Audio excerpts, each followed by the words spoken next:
예언적인 성격의 말씀을 나누도록 할 겁니다. 우리 한국 교회의 부르심, 우리 한국 백성의 구원사적인 사명이 무엇인지 오늘 오후에 함께 말씀 나누고 기도하는 시간 갖겠습니다. 성경 본문을 같이 보겠어요. 창세기 14장 말씀을 좀 펼쳐주시기 바랍니다. 창세기 14장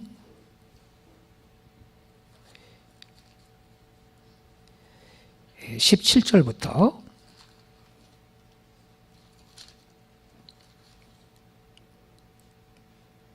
20절까지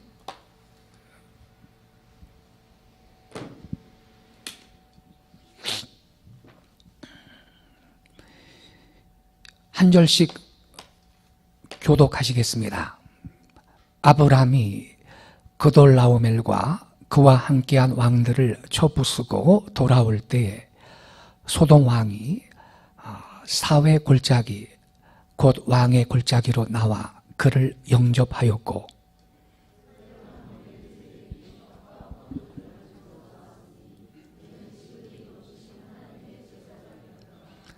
그가 아브라함에게 축복하여 이르되 천지의 주제이시오 지극히 높으신 하나님이여 아브라함에게 복을 주옵소서.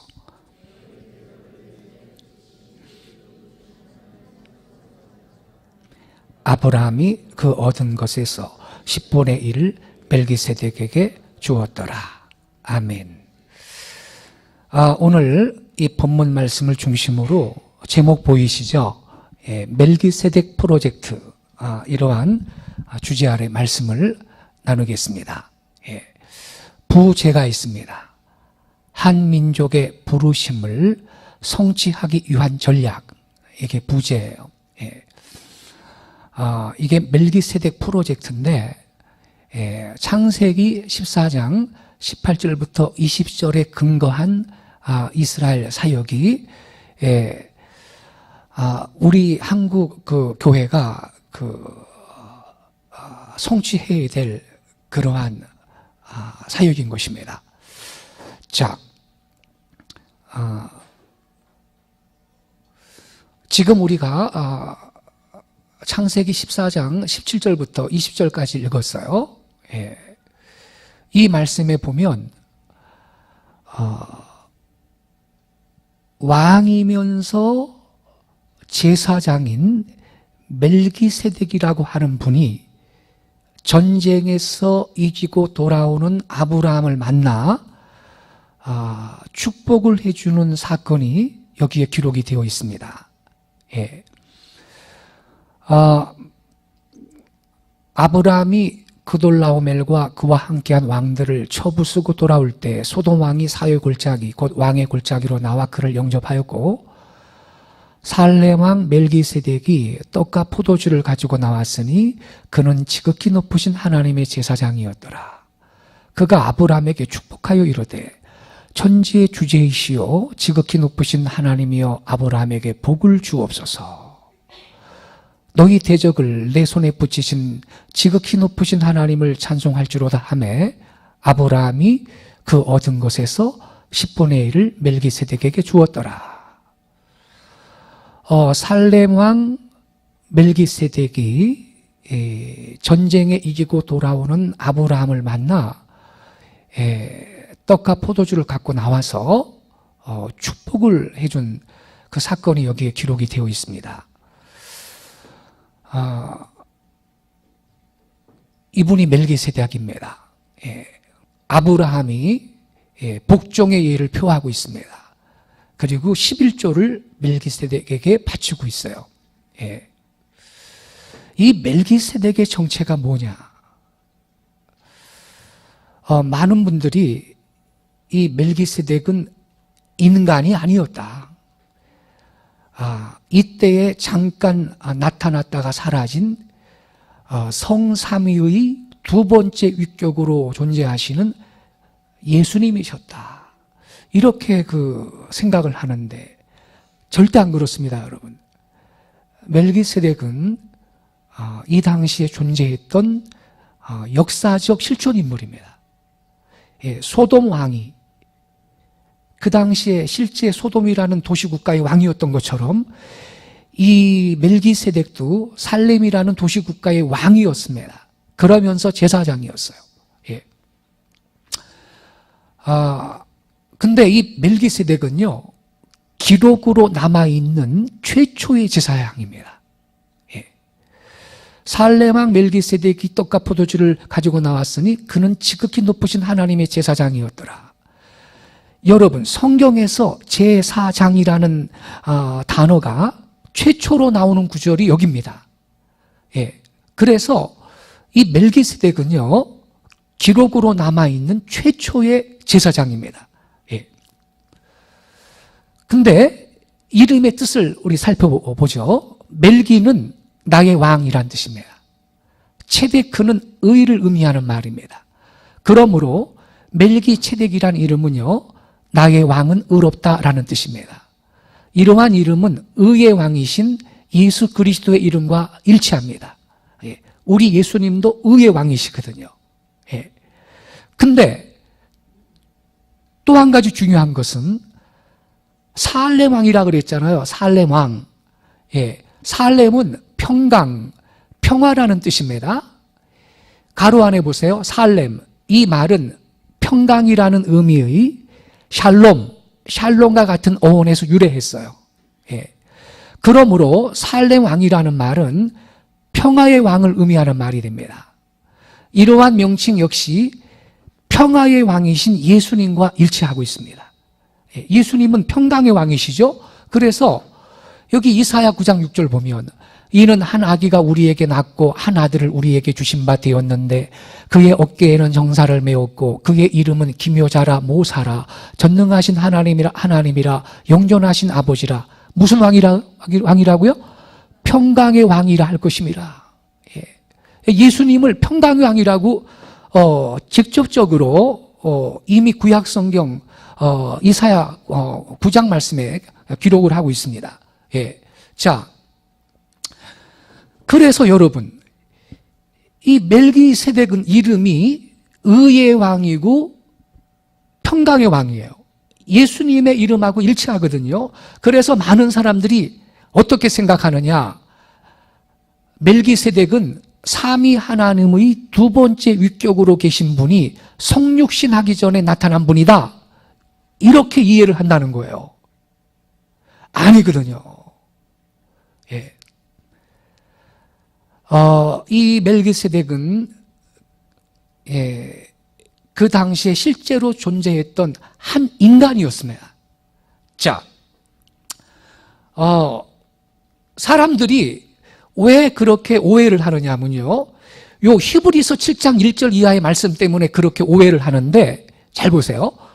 이 멜기세덱은 살렘 왕이요 지극히 높으신 하나님의 제사장이라. 여러 왕을 쳐서 죽이고 돌아오는 아브라함을 만나 복을 빈 자라. 아브라함이 모든 것의 10분의 1을 그에게 나누어 주니라. 그 이름을 해석하면 먼저는 의의 왕이요, 그 다음은 살렘 왕이니 곧 평강의 왕이요. 예수님도 의의 왕이고 평강의 왕이잖아요. 거기다가 요 3절이 문제의 구절이에요. 3절을 같이 읽겠습니다. 시작. 아버지도 없고 어머니도 없고 족보도 없고 시작한 날도 없고 생명의 끝도 없어. 여러분, 멜기세덱은요 부모가 없대요. 부모가 없고 족보가 없고 시작한 날 없고, 이것은 태어난 날을 말하는 겁니다. 끝도 없다라는 것은 돌아가신 날을 말하는 거예요. 이게 없대. 여러분, 그러니 이런 인간이 어디에 있어요? 그래서 많은 분들이 그렇다면 이 멜기세덱은 인간이 아니다. 구약시대에 요때에 잠깐 나타났다가 사라진 예수님이시다. 이렇게 그 이해를 한다는 거예요. 예. 아니거든요. 그러면 아버지도 없고 어머니도 없고 족보도 없고 시작한 날도 없고 생명의 끝도 없다라는 이 구절의 뜻이 뭐냐? 여길 잘 보세요. 예. 같이 읽겠습니다. 시작. 멜기세덱에게 부모와 족보와 시작과 끝이 없다고 하는 것은 실제로 그것이 없다는 것이 아니다. 성경의 기록상 없다는 것이다. 이 뜻이에요, 여러분. 자, 창세기 14장 여러분 17절 이하에 멜기세덱이 갑자기 나타났어요. 거기에 멜기세덱의 아버지는 누구다라는 말이 있어요? 몇 세를 향수하고 죽었더라, 그런 구절이 있어요? 없잖아요. 예. 성경의 기록상 없다 이 뜻이에요. 실제로 부모 족보가 없다 이 뜻이 아닌 겁니다, 여러분. 모든 신학자들이 다 그렇게 해석합니다. 예. 자, 그래서 그 베이커 성경 주석이라고 그 유명한 주석책이 있어요. 거기 히브리서 주석책에 보면 이렇게 설명을 잘했어요. 이러한 내용들은 멜기세덱에 관한 실제적 사실들이 아니다. 그러나 이러한 언급은 창세기의 기사가 그를 표현하고 있는 한계 내에서는 사실이다. 그는 어떤 계보도 없이 우리에게 제시되고 있다. 기자는, 즉 히브리서 기자는요, 성경이 기록하고 있지 않다는 사실을 근거로 하여 그렇게 주장하고 있는 것이다. 이렇게 설명을 했어요. 이게 바로 설명을 한 거예요. 설명을 제대로 한 겁니다, 여러분. 예. 보세요, 여러분. 창세기 본문을 보세요. 아무 계보도 없이 갑자기 등장했다가 그냥 사라져 버린다고요. 예. 그래서 성경의 기록상 멜기세덱은 부모도 족보도 출생한 날도 돌아가신 날도 없다, 이런 뜻인 것입니다, 여러분. 자, 이 위대한 인물 멜기세덱의 생명의 시작과 끝은 신비에 쌓여 있다. 이런 점에서 그는 하나님의 아들의 적절한 유형입니다. 히브리서 기자는 성경의 기록상 그런 것이 없는 점을 들어서 멜기세덱이 영원하신 대제사장 예수 그리스도의 예표라고 한 것입니다. 따라서 멜기세덱이 아비도 없고 어미도 없다는 말씀을 글자 그대로 취해서 그가 삼위 하나님의 두 번째 위격으로 계신 분이 성육하시기 전에 나타나신 분이다라고 그런 결론을 내려서는 안 된다라는 것입니다. 그것은 성경을 바로 이해한 게 아니에요. 예. 유명한 성경 주석가 중에 벵겔이라는 목사님이 있는데 신학자죠. 이렇게 말했어요. 그는 분명히 당시 한 왕이었고 제사장이었고 정말 존재하는 인간이었다. 옳습니다, 여러분. 예. 그리고요, 우리가 잘 아는 칼빈 목사님도 주석책에서 이렇게 말했어요. 그 멜기세덱을 실제 인간으로 설명하고 있다니까요. 많은 미신과 온갖 부패로 가득 찬 나라에서 하나님만을 순전하게 예비하는 사람을 찾는다는 것은 분명 흔한 일이 아니었다. 한편으로 소돔과 고모라가 가까이 있었고 다른 편으로는 가나안 사람들 가까이 있어 그는 온통 경건하지 않은 사람들에게 둘러싸여 있었다. 그래서 칼빈 목사님도 이 멜기세덱을 그 불신자들이 가득한 둘러싸고 있는 그 한가운데에서 하나님을 진실하게 섬기고 있었던 한 인간으로서 이해했고 그렇게 설명을 했습니다. 예. 생명의 말씀사에서 출간된 성경 난제 백과사전이 있거든요. 글리슨 아처라는 분은 현존하는 세계적인 구약 신학자 가운데 한 분입니다. 근데 그분도 멜기세덱을 한 인간으로 설명을 했어요. 보세요. 성경 자체의 자료들은 아브라함 시대 예루살렘의 한 왕으로서 이 사람의 역사성을 명백하게 보여준다. 히브리서 7장 3절의 멜기세덱에 대한 묘사들, 아비도 없고 어미도 없고 족보도 없고는 멜기세덱에게는 부모나 조상이 없다는 말을 의미하고자 한 것일 수 없다. 이것은 그가 아비를 가지지 않았다는 말이 아니다라는 거예요. 왜냐하면 멜기세덱은 예수 그리스도의 모형인데 타입. 예수님에게는 이 세 가지 형용사 중 없고 형용사 중에 어느 것도 글자 그대로 해당되지 않기 때문이다. 멜기세덱의 원형인 나사렛 예수도 성령을 그의 아버지로 가지고 있고 성령으로 잉태됐으니까요. 그의 어머니인 마리아도 성경에 분명히 언급되어 있다. 또한 그는 태어난 적이 없다는 말이 아니다. 왜냐하면 예수께서도 그의 인성에 있어서는 성탄절에 태어났기 때문이다. 이렇게 설명을 제대로 하고 있어요. 그러므로 도리어 이 구절은 단순히 창세기 14장에 그런 항목의 정보들이 기록상 포함되어 있지 않다는 것. 즉 멜기세덱은 아버지 이름도 없고 어머니 이름도 안 나와요. 출생한 날도 몇 세를 향수하고 죽었더라. 그것도 없어요. 기록상 포함되어 있지 않다라는 것이라는 거예요. 않다는 것과 또한 그런 항복들이 빠진 것은 그 원형인 예수, 메시아의 신성과 불멸성을 강조하려는 고의적인 것이었음을 의미할 뿐이다. 이게 바로 성경을 바로 이해하고 설명한 것입니다. 히브리서 기자는 사람들의 기원에 초점을 맞춘 책인 창세기에 멜기세덱이 등장했고요. 그것도 그의 족보를 추적할 수 없다는 사실에 주목한 것뿐이에요. 멜기세덱이 이처럼 독특한 방식으로 구원 역사에 등장하기 때문에 히브리서 기자가 그를 하나님의 아들처럼이라고 제시한 것은 적절했다. 멜기세덱은 그의 특이한 모습으로 인해서 영원한 제사장, 즉 예수님에게 어울리는 사람이었어요. 그래서 멜기세덱은요, 예수님의 모형이에요. 타입. 그러나 예수님 자체는 아니에요, 여러분. 이해되셨죠? 자, 멜기세덱은 아브라함이 가나안에 정착하기 전에 이미 예루살렘을 다스렸던 전설적인 왕이자 제사장이었다. 살렘은 예루살렘의 원이름입니다. 원이름. 그의 통치는 온전한 공평과 정의의 다스림이었다. 멜기세덱이 통치한 장소는 정의와 평강으로 복을 받았다. 멜기세덱은 그가 다스리는 지역에 정의와 평강을 가져왔어요. 그래서 그는 이런 그대로 정의의 의의 왕이에요. 그리고 또한 평강의 왕인 겁니다. 우리는 이러한 임금을 그리워하고 이러한 통치자를 우리는 갈망하는 것입니다. 일반적으로 세상의 모든 왕들은 정의가 없고요. 백성들을 탄압하고 아주 학대하는 그런 왕들이 많이 있지 않습니까? 멜기세덱이라는 이름은 문자적으로 의의 왕이란 뜻이다. 멜기세덱은 일찍이 등장하였던 압제하는 왕들과는 달리 의의 왕이었다. 멜기세덱의 두 번째 명칭은 평강의 왕이다. 이는 멜기세덱이 통치하였던 도시 또는 지역의 이름에서 유래한다. 그 도시는 살렘은요, 궁극적으로 평강의 도시 또는 평강의 기초라는 의미를 지닌 예루살렘이라는 명칭을 얻게 되죠. 이중직임을 가진 멜기세덱, 더욱이 멜기세덱은 유대인들의 제사 제도에서는 용납되지 않는 왕과 제사장이라는 이중의 직무를 지니고 있었다라는 거예요. 하나님의 아들 메시아 예수도 왕이시며 제사장이시다. 그리하여 예수 그리스도는 아론 계열의 대제사장이 아니라 멜기세덱의 서유를 따른 대제사장이시라는 거예요. 자, 여러분, 여기 유대인의 제사 제도에서는 용납되지 않는 왕과 제사장이란 이중 직무를 지니고 있었다. 이 구절을 주목하세요. 자, 여러분, 이스라엘 그 역사에서 제사장은 어느 지파만 하는 겁니까? 레위 지파만 합니다. 그죠?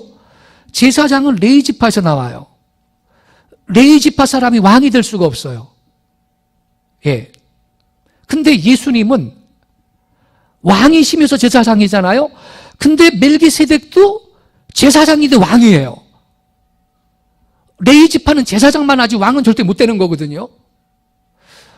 그래서 여러분, 여기에서 문제가 생깁니다. 예수님이 세상에 오셨는데 예수님은 왕이며 제사장이에요. 그러면 유대인들의 그 사고에 의해서는 어떻게 예수님이 그렇게 두 가지 직무를 다 가질 수가 있느냐? 왜냐하면 예수님이 유다 지파뿐입니까? 레위 지파뿐입니까? 예수님은 어느 지파죠? 유다 지파의 사자라 그랬어요. 그러니까 유대인들은 이해가 안 되는 거예요. 어떻게 예수님이 유다 지파인데 그분이 제사장도 되느냐?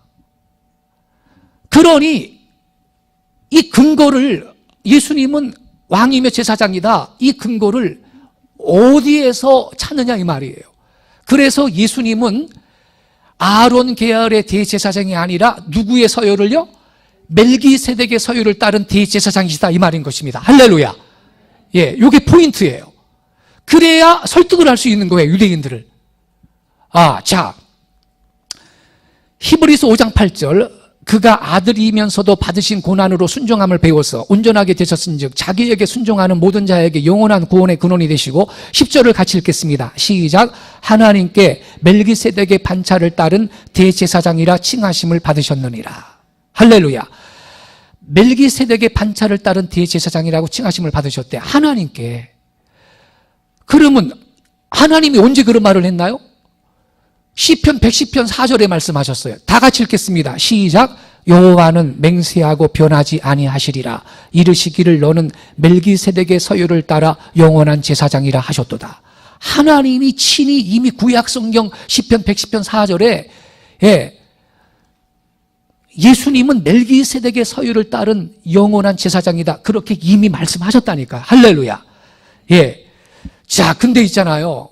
그래서 멜기세덱은 그의 시대로부터 2000년 후에 오실 예수 그리스도의 절묘한 표상이며 예표라는 사실입니다.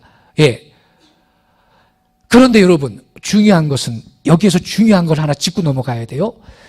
멜기세덱은 아까 우리 확인했죠. 실제 존재하는 인간이었다고.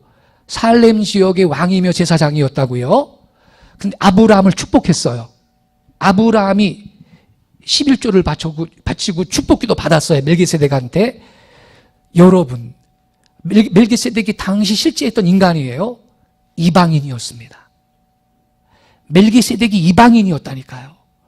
그러니까 여러분, 멜기세덱이 기록으로 남아있는 최초의 제사장이라 그랬죠. 근데 이방인이라니까. 유대인이 아니에요, 여러분. 우리 이방인 성도들은 이 사실을 우리 놓쳐서는 안 되는 겁니다, 여러분. 자, 예수 재림의 두 가지 전제 조건. 예수님은 복음이 땅끝까지 전파되면 다시 오시겠다고 약속하셨어요. 복음 전도의 마지막 과제로서의 땅끝은 민족적으로는 유대민족이고요, 지리학적으로는 예루살렘입니다. 그러니까 여기 나오네요. 예수님이 다시 오시려면 두 가지 조건이 충족되어야 합니다. 첫째, 복음이 모든 민족에게 전파되어 영생을 주시기로 작정된 이방인의 충만한 수가 차야 합니다. 이 수는 하나님만 아십니다, 여러분. 지금 많이 찼어요. 두 번째, 최종적으로 온 이스라엘 백성이 구원을 받아야 합니다.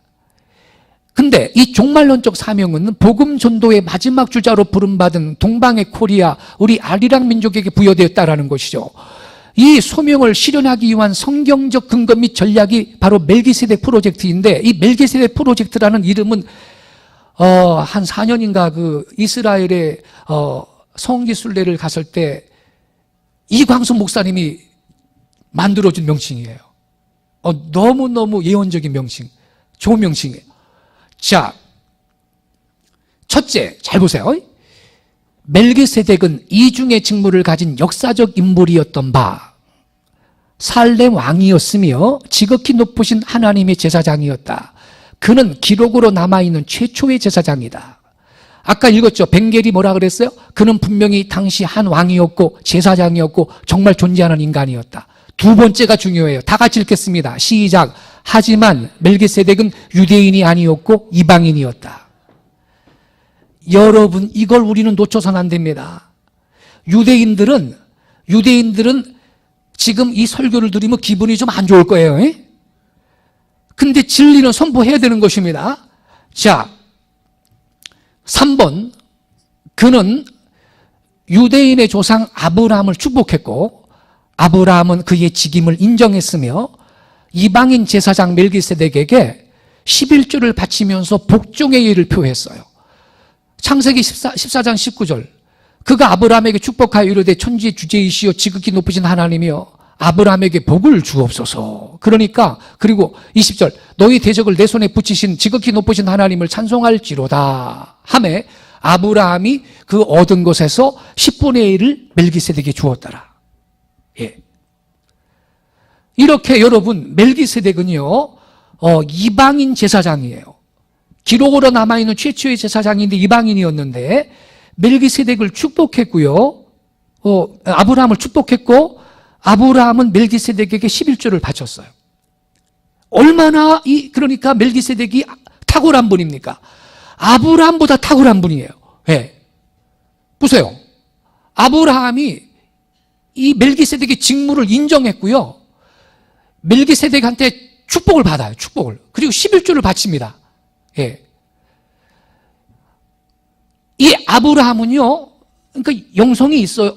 이 멜기세덱 이분은 보통 분이 아니야. 이분은 지극히 높으신 하나님의 제사장이다. 이거를 안 거예요. 자,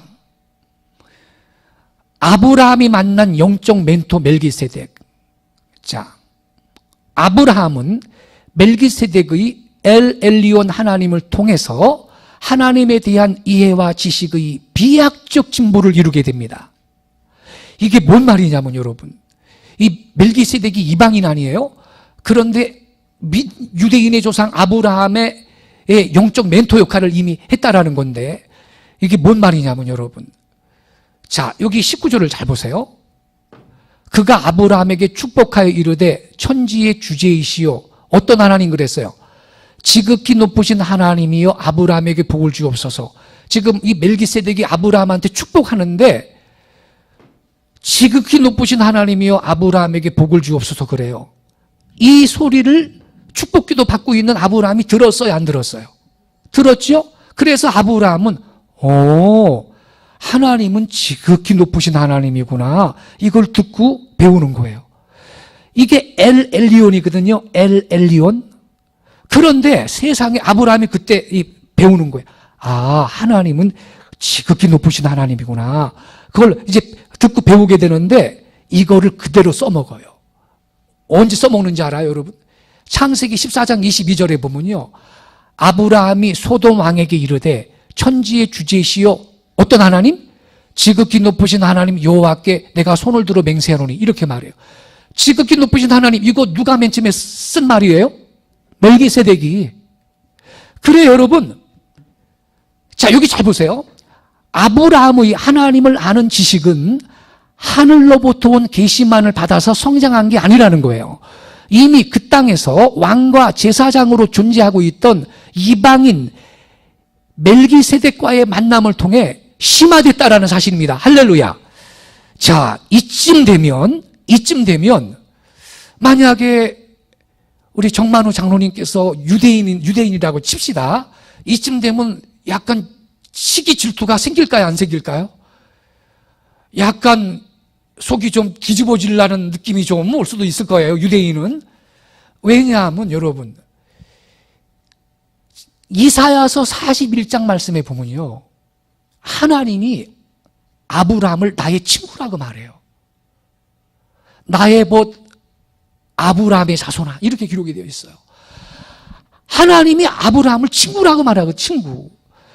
그런데 멜기세덱은 그 아브라함보다 월등히 탁월한 분입니다. 그 증거가 뭐예요? 아브라함한테 11조 받았어요, 멜기세덱이. 할렐루야. 그리고 아브라함을 축복을 해줘요. 그러니 멜기세덱이 얼마나 위대한 분입니까? 아브라함이 위대하신 분이지만 멜기세덱은 월등하게 아브라함보다 탁월하고 위대한 분이신 것입니다. 할렐루야. 그러니 더군다나 이 멜기세덱이 이방인이거든요. 그리고 기록으로 남아있는 최초의 제사장인데 아브라함의 영적인 멘토 역할을 했다, 이 말이에요.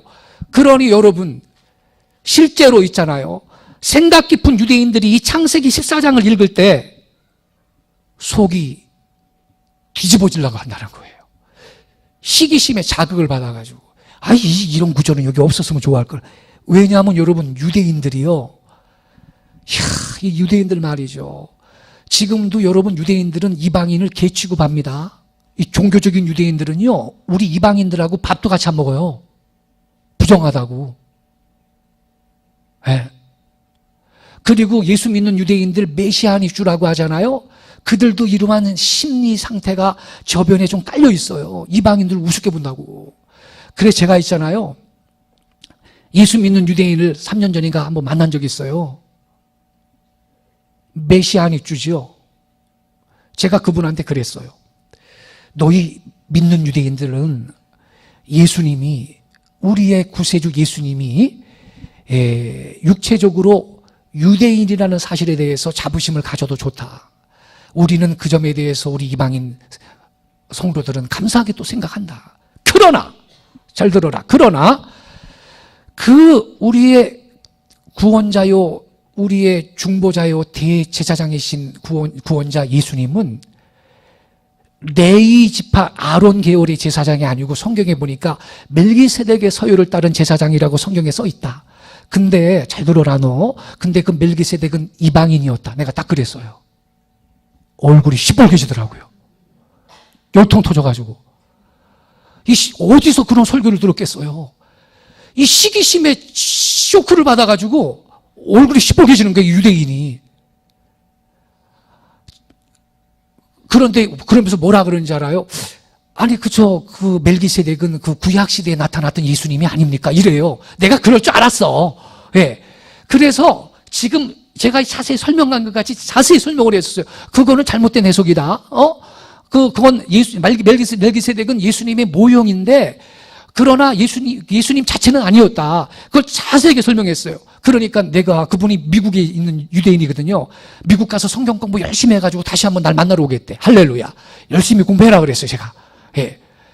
여러분, 우리가 이 사실을 통해서 우리 이방인 기독교인들이 깨달아야 될 게 있습니다.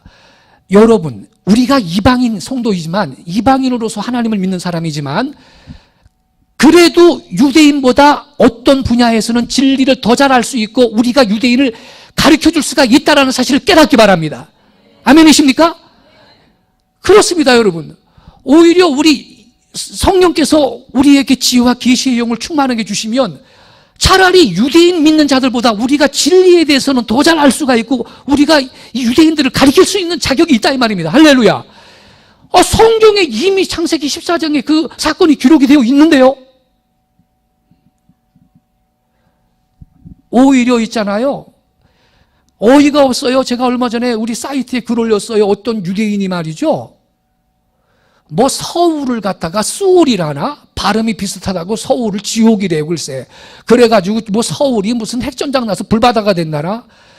그런 망언을 함부로 하더라고요. 뭐 알지도 못하면서.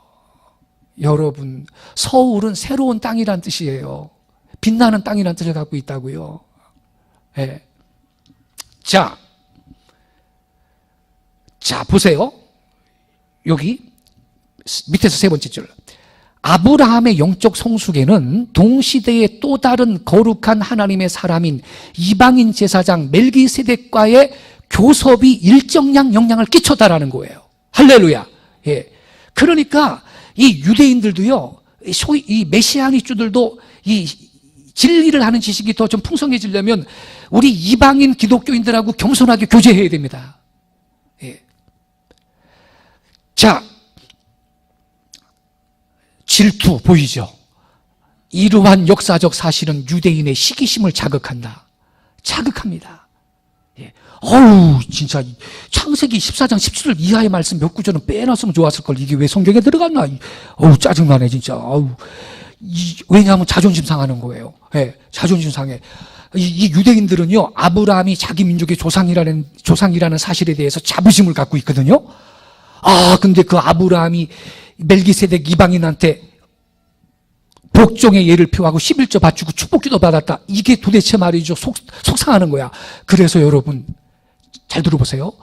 유대인 랍비들은 멜기세덱을 누구라고 해석하는지 아세요? 세상에 요 깍쟁이들 좀 보세요. 셈이래요, 셈. 왜 셈이라고 해석을 할까요? 멜기세덱이 이방이라는 사실을 도저히 우리는 인정할 수 없다. 이러한 심리인 거예요. 자존심이 상하니까. 그래서 멜기세덱을 노아의 아들 셈함 야벳 있잖아요. 셈이라고 해석을 해요. 아니, 그러면 뭐 때문에 여러분, 멜기세덱이라고 써놔요. 그냥, 살렘 왕이요 지극히 높으신 하나님의 제사장인 셈이 나와서 아브라함을 축복했더라. 이렇게 이름을 쓰면 되지. 그렇잖아요, 여러분. 그러니까 여러분, 이 유대인들이 어떤 의식을 갖고 있는지 알겠죠? 정말 시기심에 자극을 받아가지고, 도저히 이방이라는 사실을 인정하지 못하겠다. 그래서 셈이라고 해석을 한다니까, 여러분. 유대인 랍비들이. 어림도 없는 해석이죠, 여러분. 자, 히브리서 7장 4절을 보세요. 이 사람이 얼마나 높은가를 생각해봐라. 이 사람은 멜기세덱이에요. 조상 아브라함도 노량물 중에 10분의 1을 그에게 주었느니라 그랬어요.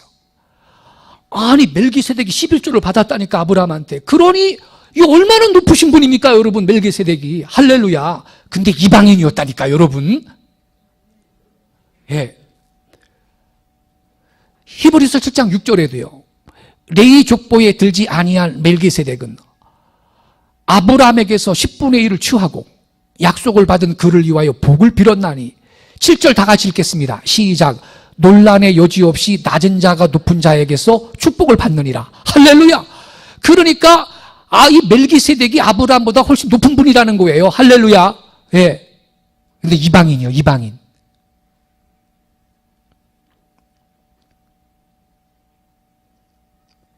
멜기세덱이 누구보다 높은 분이에요. 레위 제사장들보다 높고 아브라함보다 높고. 예. 그런데 여러분 5절, 이 5번 보세요. 이스라엘을 시기나게 하여 그들로 하여금 예수 그리스도 안에서 하나님 앞으로 돌아오도록 하는 것이 이방인 교회의 사명인 것입니다. 로마서 11장 13절 14절에 써 있거든요. 다 같이 읽겠습니다. 시작. 내가 이방인인 너희에게 말하노라. 내가 이방인의 사도인 만큼 내 직분을 영광스럽게 여기노니 이는 혹 내 고륙을 아무쪼록 시기하게 하여 그들 중에서 얼마를 구원하려 함이라.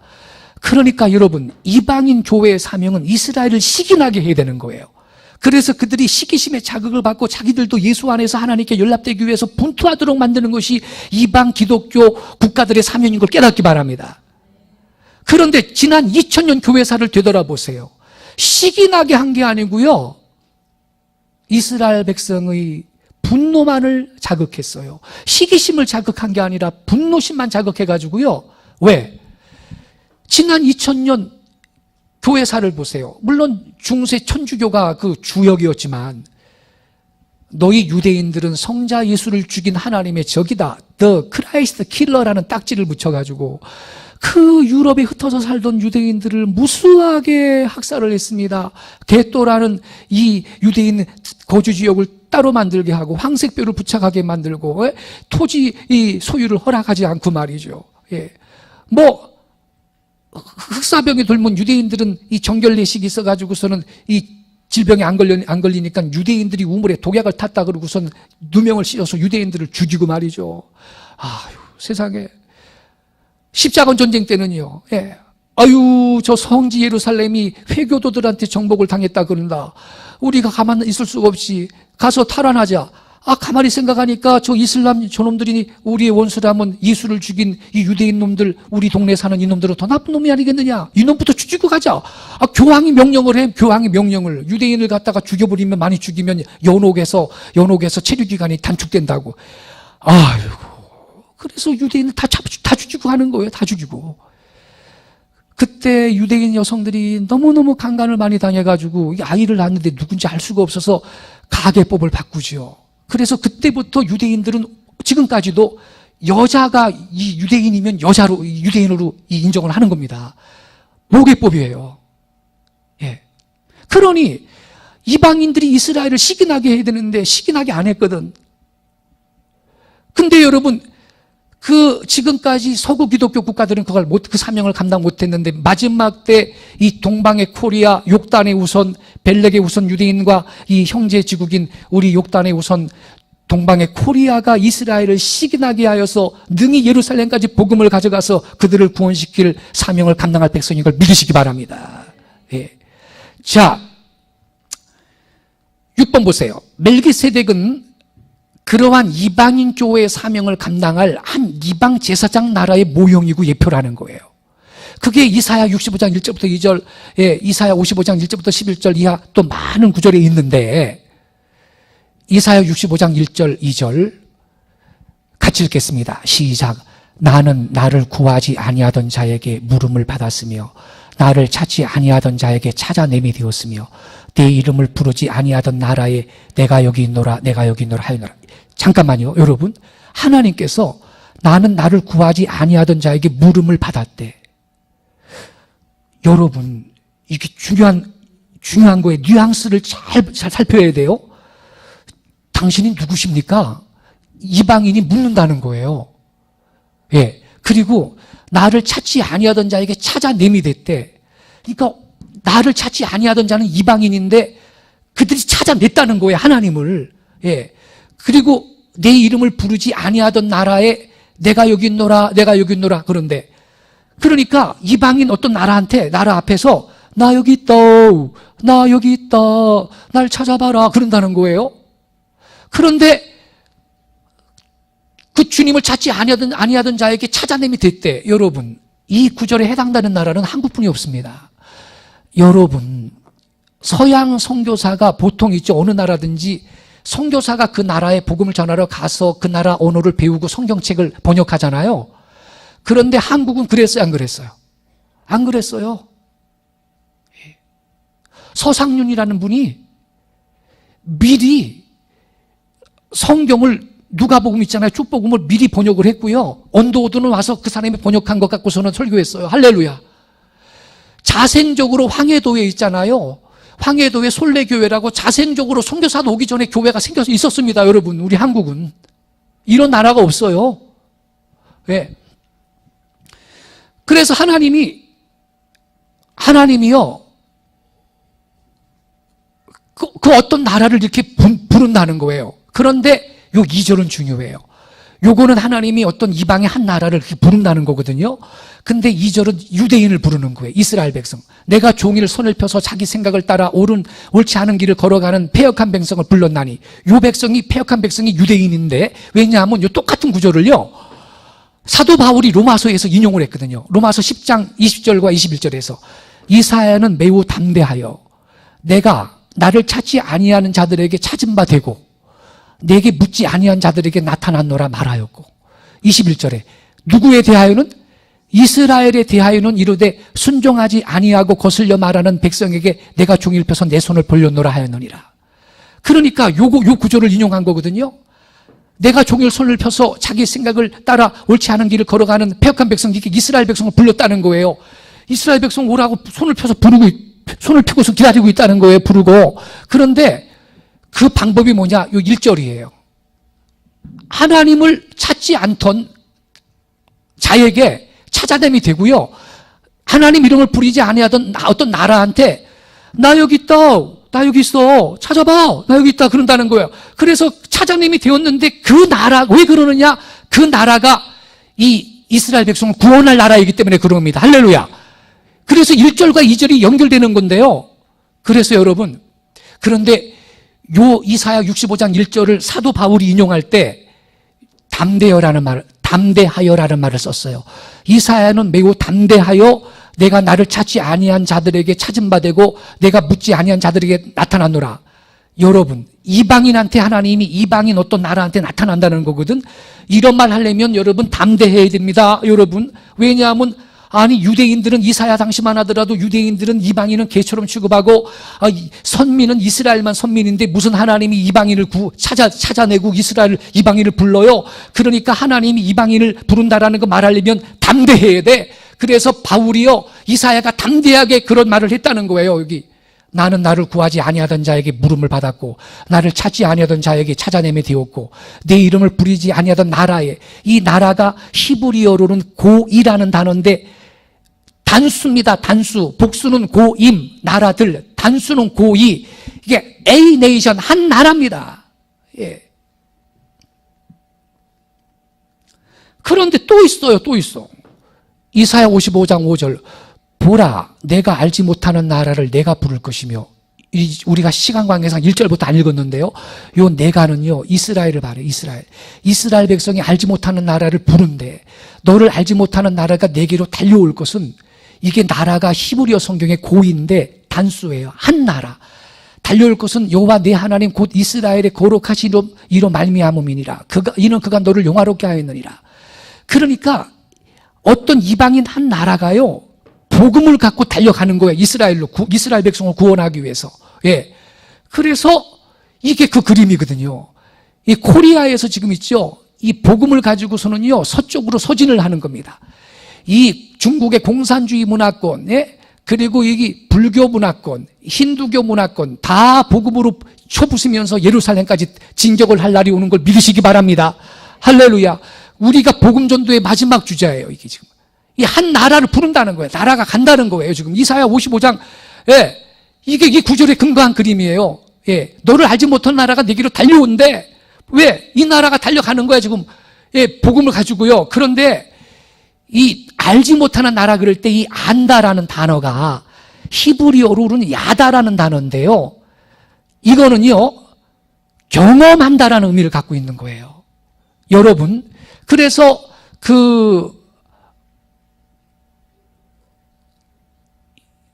아담이 하와와 동침함에 그 구절도 그게 원문은 야다고요. 그 마리아가 나는 사내를 알지 못하는데 어떻게 내가 아이를 낳습니까?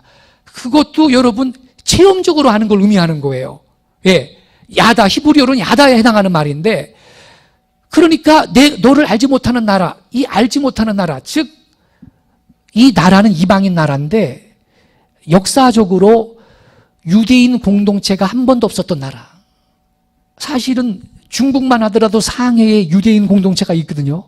회당도 있었고 일본도 있고.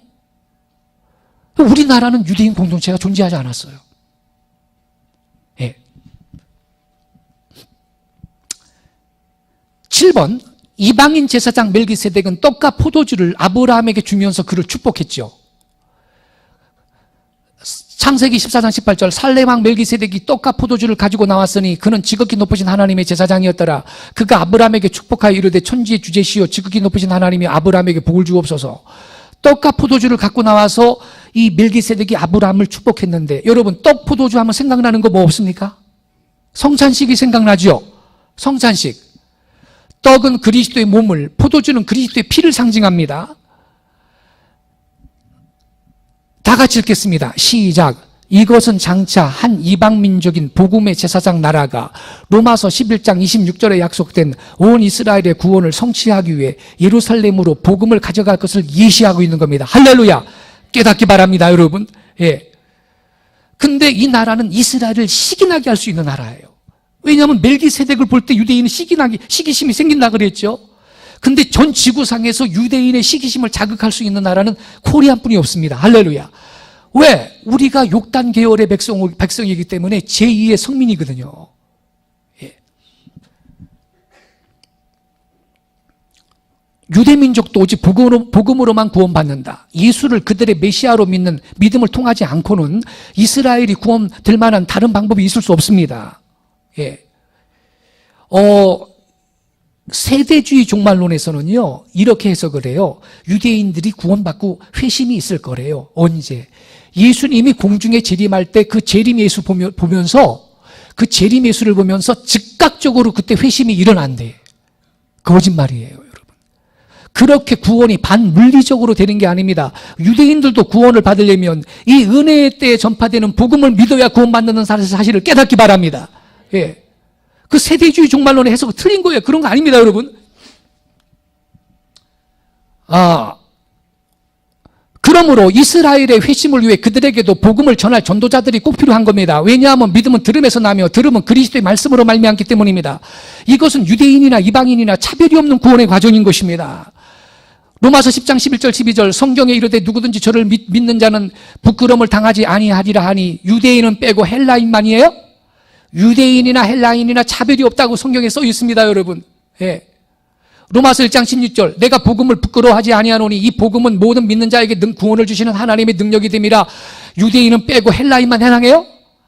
먼저는 유대인에게 그리고 헬라인에게로다. 유대인들도 구원받으려면 누군가 가서 복음을 전해야 그들이 그 복음을 믿고 구원을 받는 것을 깨닫기 바랍니다. 예. 그리하여 바울도 유대인도 구원을 받으려면 반드시 그들에게도 복음 전도자가 보냄을 받아야 한다고 기록했어요. 로마서 10장 14절 15절 그런즉 저희가 믿지 아니하는 이를 어찌 부르리요? 듣지도 못한 이를 어찌 믿으리요? 전파하는 자가 없이 어찌 들으리요? 보내심을 받지 아니하였으면 어찌 전파하리요? 기록된 말은 답도다. 좋은 소식을 전하는 자들의 발휘한 것 같으니라. 보내심을 받아야 된다는 거예요. 좋은 소식, 복음을 전하는 자들이. 예. 그러므로 온 이스라엘이 구원을 받으리라는 로마서 11장 26절의 약속은 장차 그리스도인들의 복음 전도에 의해 성취될 것을 믿으시기 바랍니다. 예. 자, 그래서 미국의 플로 신학교에 국제적으로 저명한 조지 레드 교수가 있는데 신약학 교수예요. 이분이 이 신약이라는 책에서 이렇게 설명했어요. 로마서 11장 말씀에 관한 한 이스라엘의 구원은 이스라엘을 교회로 인도할 거대한 전도 운동을 통하여 일어나게 될 것이다. 아멘 하시기 바랍니다. 예, 이스라엘도 이렇게 구원받는 거예요. 그러나 바울은 유대인을 복음화시킬 이방인 신자들에 대해서는 침묵하고 있다. 이렇게 말하고 있어요. 예. 지금이 은혜의 때요, 구원의 날이다. 유대인의 회심은 이 은혜의 시대가 종결된 이후에 오는 어떤 특별한 국가적, 민족적 구원의 형식을 띠는 게 아닙니다. 성경은 하나의 공통된 구원에 대해서만 말하며 바로 이 하나의 구원이 모든 인종과 지역으로 확장되는 것이죠.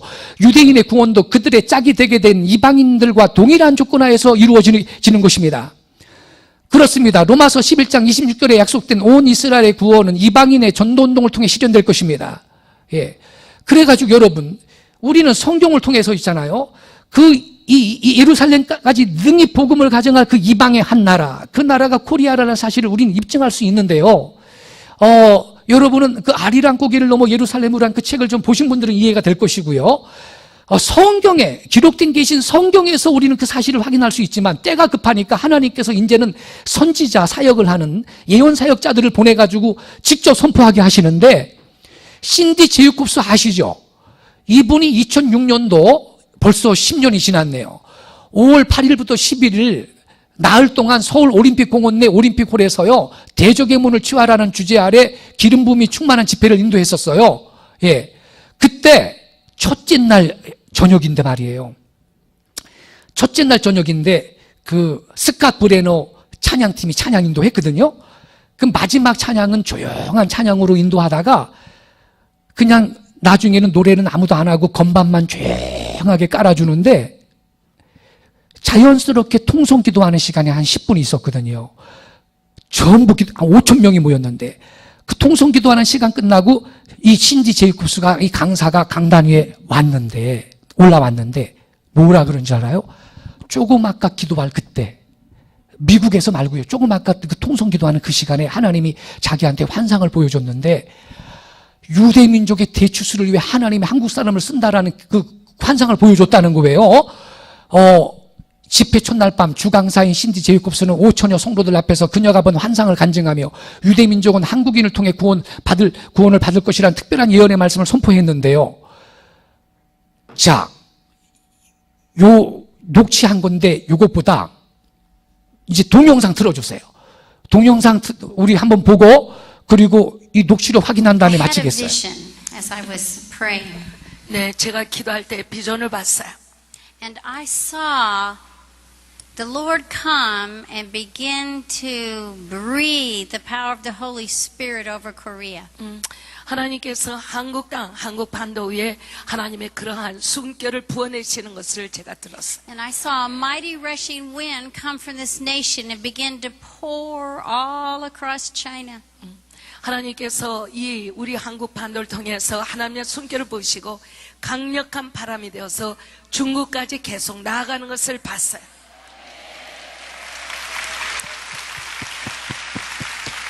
All across Central Asia. 모든 아시아의 대륙을 그 바람이 덮는 것을 봤어요. All the way to Jerusalem. 예루살렘까지 가는 것을 봤어요. And I'm going to prophesy what the Lord spoke to me today. 오늘 하나님께서 말씀하시는 것을 예언하기를 원합니다. And the Lord would say, we are entering into the end time harvest. 주께서 말씀하시되 우리가 마지막 추수의 때에 들어가고 있노라. And I have been looking for a people who will speak to my chosen people, the Jews. 누군가가 내가 선택한 유대 나의 백성들을 위해서 이 말을 선포하는 자들을 내가 찾고 있노라. And I am going to anoint the Koreans 내가 한국 사람들을 기름 부어 줄 것이고 for a great harvest of Jews. 유대인들의 그러한 추수를 위하여 내가 한국 사람들을 쓸 것이라. The Lord showed me 하나님께서 내게 보이시되 Korean missionaries speaking to Jewish people all over the world. 이 땅 가운데 유대인들을 향하여 하나님의 복음을 전하고 있는 모든 한국 선교사들에게 And thousands of Jews being born again. 아주 말할 수 없는 수천의 유대인들이 거듭나고 있더라. I saw a great army of Korean missionaries speaking to the Jewish people in the United States and Canada. 미국과 캐나다에 있어서 한국 출신의 그러한 선교사들이 무수히 많은 유대인들에게 복음을 전하는 것을 봤어요.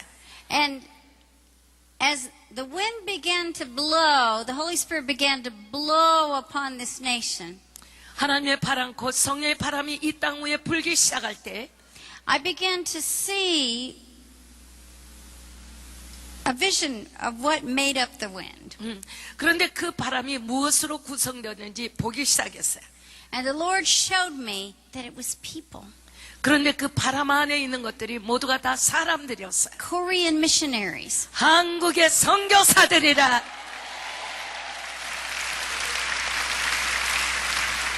And I want to say to you tonight, the wind has begun to blow. 여러분들에게 선포합니다. 오늘 밤에 하나님의 바람이 불기 시작했어요. 아멘. You may not understand the magnitude of what I have just prophesied to you. 여러분들은 전혀 내가 선포하니 예언의 말씀의 크기를 전혀 종잡을 수 없을 거예요. But very, very few people are having any impact upon Jewish people. 그러나 이 땅 가운데 굉장히 작은 숫자가 유대인들에게 마음을 열고 있습니다. And the Lord showed me that tonight God is breathing upon you. 그런데 오늘 저녁에 하나님께서 유대인을 향한 하나님의 그 아픈 마음을 여러분들의 심령 안에 그대로 심고 계세요.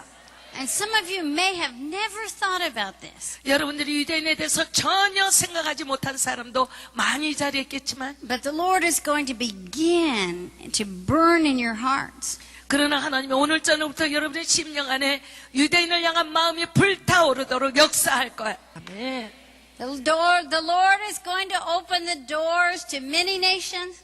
하나님의 문이 많은 나라의 열림을 받을 것인데 We know the great Back to Jerusalem movement is going to be flooded with Koreans. 한국 안에 예루살렘으로 돌아가는 운동들이 막강하게 열리는 것을 우리가 보게 될 것입니다.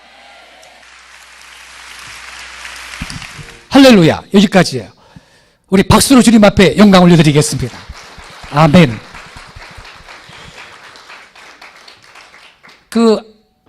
제가 녹취를 했는데 그 통역하시면서 조금 놓친 부분이 있어요. 내가 기도할 때 환상을 봤습니다. 하나님께서 한국 땅 가운데 하나님의 숨결을 불어내시는 것을 보았습니다. 그 주님의 숨결이 강력한 바람이 되어서 차이나까지 계속 나아가는 것을 봤습니다. 모든 아시아의 대륙을 그 바람이 덮는 것을 보았습니다. 예루살렘까지 가는 것을 봤습니다. 오늘 하나님께서 말씀하시는 것을 예언하기를 원합니다. 주께서 말씀하시기를 우리가 마지막 수수의 때 들어가고 있노라. 누군가가 내가 선택한 유대 나라의 백성을 위하여 이 말씀을 선포하는 자들을 내가 찾고 있노라. 내가 한국 사람들을 기름 부어 줄 것이고 유대 민족의 대추수를 위하여 내가 한국 사람을 쓸 것이라. 하나님께서 내게 보여주셨습니다. 한국 선교사들이 전 세계에 있는 유대인들에게 복음을 전하는 것을 보여주셨습니다. 이 부분을 아까 분명하지 않았어요. 전 세계에 있는 유대인들에게 복음을 전하는 것을 보여주셨습니다. 그리고 수많은 유대인들이 거듭났습니다. 아주 큰 한국 선교사들의 군대가 또 미국과 캐나다에서 유대인들에게 복음을 전하는 걸 봤다 그랬는데, 여러분 현지 그 이스라엘 본토 외에 바깥 나라에서 제일 유대인이 많이 거주하는 곳이 북미 대륙이거든요. 예. 하나님의 바람과 성령의 바람이 이 나라에 불기 시작할 때 그 바람이 무엇으로 구성되어 있는지 보기 시작했어요. 그 바람 안에 있는 것은 모두 사람들이었어요. 어디 사람이요? 한국 선교사들. 할렐루야. 차이니스 플러스 재패니스 플러스 코리안이에요? 여러분, 어떤 사람은요 자꾸 한국, 일본, 중국을 묶어서 설명을 하는 분이 있는데 그건 인간적인 생각입니다. 하나님은 그럴 의사가 없습니다. 아니, 인접 국가면 하나님이 묶어 쓴답니까? 그러면 하나님이 미국을 쓸 때는 무슨 캐나다, 멕시코도 붙여서 썼나? 그런 그 인간적인 생각을 하지 마세요. 하나님은 그럴 의사가 없습니다, 여러분. 복음 전도의 최종 주자로 쓰실 백성은 통일 코리아라는 걸 깨닫기 바랍니다. 한국의 선교사들이 열방으로 나갈 때 중국 선교사들, 일본 선교사들도 일부분 나가겠지만 하나님께서 주도적으로 쓸 백성은 코리아를 쓰시겠다는 것이 하나님의 계획인 걸 깨닫기 바랍니다. 예. 그러니까 결론 내릴게요. 이제 4시인데 여러분, 이광선 목사님께서 지금 이스라엘 간 건요, 이러한 비전이 그 심령 속에 오래전부터 계시기 때문에 그 땅을 애정을 갖고 그 땅을 밟고 그 땅을 축복하면서 지금 거기 계시는 건데요. 여러분, 우리 한국 기독교는 그 예루살렘까지 복음을 가져가서 능히 유대민족을 복음으로 구원시킬 백성이라면, 아까 설명했죠. 이 이스라엘이 그 복음 전도의 마지막 과제를 수행했던 것은 이 지리학적으로는 이스라엘이고 민족적으로는 유대 민족이라고, 이 이방인의 충만한 수가 차더라도 최종적으로 이스라엘 백성이 구원을 받아야지 예수님이 재림한다는 것입니다. 이렇게 볼 때 세계 선교의 마지막 주자로서의 부르심이 한국교회에 있는 것을 깨닫기 바랍니다. 그래서 여기 오늘 오후에 이 말씀을 경청하시는 교환 성도님들, 이스라엘은 성지순례나 한번 갔다 올 나라가 아닙니다. 그들의 구원을 위해서 우린 기도해야 되고, 언젠가 우리 한국 백성이 이스라엘을 구원해야 될 나라이기 때문에 여러분 기도하세요. 우리 한국은 이스라엘과 함께 서는 나라가 되게 해주세요. 예. 이스라엘을 축복하는 나라가 되어야 하는 겁니다. 예. 온 세계가 반유대주의 운동이 일어나도 우리는 유대 백성들과 같이 서는 나라가 되어야 하는 것입니다. 예. 그럴 때 하나님께서 이 나라도 축복을 하시고 능히 이 구원사적인 사명을 감당할 수 있도록 우리 통일 코리아를 열방의 정의를 펴며 복음을 증거하는 부국 강민의 제사장 나라로 불원장내 세우실 것을 믿으시기 바랍니다. 할렐루야. 기도하겠습니다. 자비하신 하나님, 우리 한국 백성의 구원사적인 부르심이 지극히 크다라는 사실을 우리는 기록된 계시인 성경을 통해 깨달았습니다. 때가 급박함으로 이제는 국제적으로 저명한 예언사역자들이 이구동성으로 한국이 세계 선교의 마지막 주자로서 예루살렘 땅끝까지 복음을 가져갈 백성이라는 사실을 외치고 있지만, 그러나 주님, 성경에는 먼저 그러한 계시가 기록되어 있다는 사실을 우리 한국교회 성도들이 알고 이 계시에 공손하게 반응하고, 아버지 하나님, 이 민족을 부르시는 그 하나님의 소명에 우리가 순복하는 한국교회 우리들이 되게 하여 주옵소서. 이 시간 이 말씀 붙들고 우리 결단하며 기도하겠습니다. 그동안에 여러분들 가운데 이스라엘을 축복하고 이스라엘을 품고 기도한 적이 없다면, 하나님, 이제부터 제가 이스라엘을 품겠습니다. 유대민족을 축복하겠습니다. 또 그 땅 가운데 구원의 복음을 가져가는 나라, 이 멜기세덱 프로젝트의 사명을 이 나라 한국교회가 감당하는 그 과정에 나와 우리 교회가 선봉에 설 수 있도록 더 큰 은혜를 주옵소서. 우리 주여 한번 힘차게 외치고 통성으로 기도하겠습니다. 주여! 아버지 하나님, 우리 한국교회 부르심에 지극히 큰 부르심이 있다라는 사실을 우린 기록된 계시를 통한 아버지 하나님 깨닫기를 원합니다. 예루살렘 땅끝까지 마지막 때 능히 복음을 가져가요.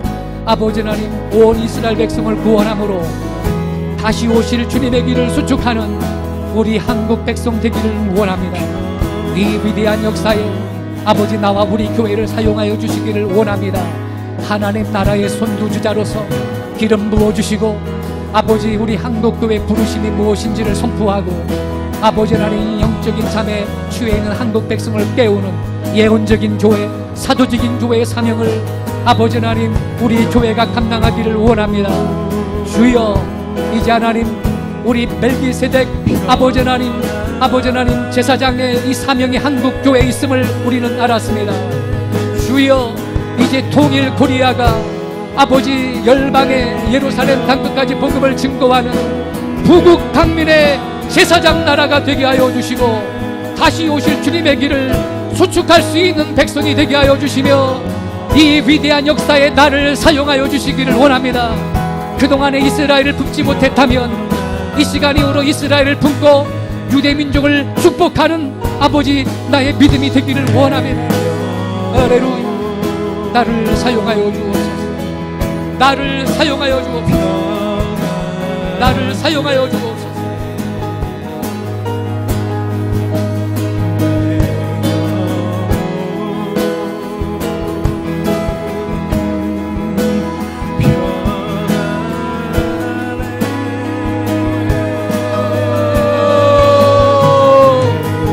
새 기름을 부어주세요.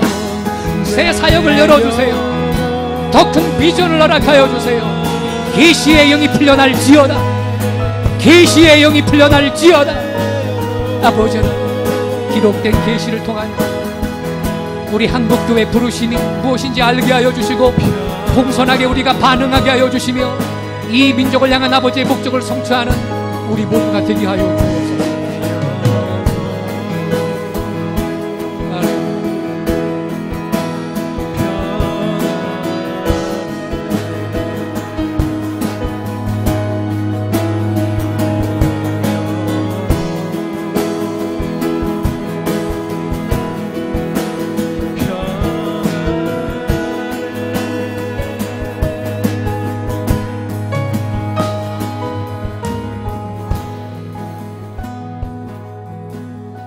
예, 아버지 하나님, 주님께서 다시 오실 때가 멀지 않았음을 우리는 알고 있습니다. 우리는 기록된 계시인 성경을 통하여, 그리고 하나님께서 이 시대에 국제적으로 널리 쓰시는 예언 사역자들의 그 예언적인 메시지를 통하여 우리 한국교회의 부르심이 얼마나 큰 부르심이 있는지를 자각하게 하시고, 이제 우리 통일 코리아는 열방의 복음을 전하며 정의를 펴는 멜기세덱 제사장의 부르심과 사명이 있음을 이제 우리가 자각하고, 부국 강민의 제사장 나라를 이루어 이스라엘을 시기나게 만들며 최종적으로 예루살렘까지 능히 복음을 가져가 온 이스라엘 백성을 예수님 안에서 하나님 앞에 돌아오도록 구원을 시킴으로써 다시 오실 주님의 길을 수축하는 제2의 성민 제사장 나라의 사명을 감당하는 우리 한국교회가 되게 하여 주옵소서. 그 위대한 역사에 나와 우리 교회를 사용하여 주시고, 이제 이 시간 이후로 유대민족을 품고 이스라엘의 구원을 위해서 기도하는 저희들 또한 되게 하여 주옵소서. 거룩하신 예수님 이름으로 기도하옵나이다.